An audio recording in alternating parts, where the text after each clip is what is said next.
Le CDACR, entendez, Centre pour le développement des affaires de la coopération avec la Russie, organise du 27 au 29 novembre prochain un forum à Moscou, en Russie. En prélude à ce forum réservé aux hommes d'affaires, aux artisans, aux entrepreneurs et aux commerçants, le CDACR était dans la matinée de ce mardi 5 novembre face à la presse.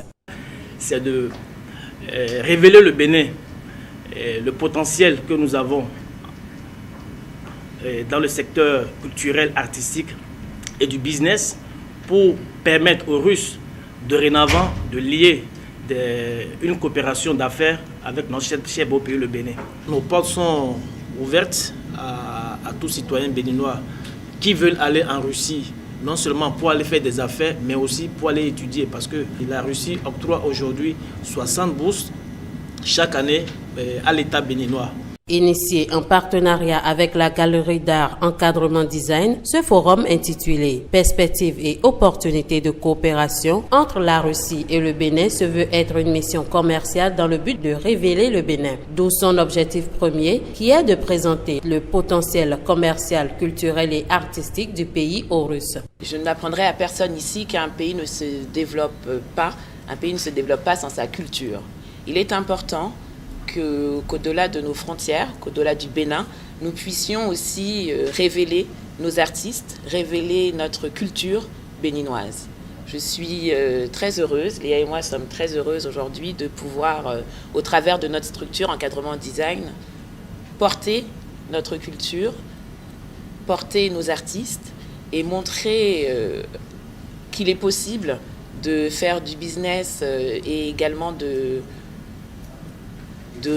renforcer le climat des affaires au travers également de la partie artistique et culturelle.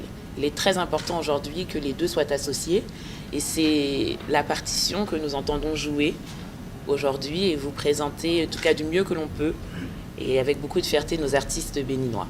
Cette initiative est largement soutenue par la commune d'Abomey-Calavi à travers son autorité. Elle est également soutenue par l'ambassade de la Russie au Bénin et s'inscrit dans le cadre de la main tendue du président russe Vladimir Poutine aux États africains. Une ville ne doit pas tout attendre de l'État central. Une ville doit respirer. Respirer dans une ville, c'est quoi? C'est développer la ville. Nous avons vu comment Moscou est fait, comment ces villes-là, ces grandes villes aujourd'hui que nous voulons ressembler, sont tracées. Pourquoi nous n'allons pas les imiter? Pourquoi nous n'allons pas attirer vers nous des investisseurs au fin que ces derniers puissent nous aider à développer nos villes? Parce que le préalable, avant même que tu ne réclames quelque chose aux citoyens d'une ville, il faut y apporter beaucoup. On manque de beaucoup de choses dont l'État central seul ne peut pas faire face. À partir du moment où les bailleurs de fonds viendront, je donne un exemple simple. La ville est propriétaire de toutes les terres à Calavi. Qui dit le contraire? Mais si nous mettons ces terres à disposition d'opérateurs économiques russes qui viennent les développer, la part de la ville est toujours là propriétaire.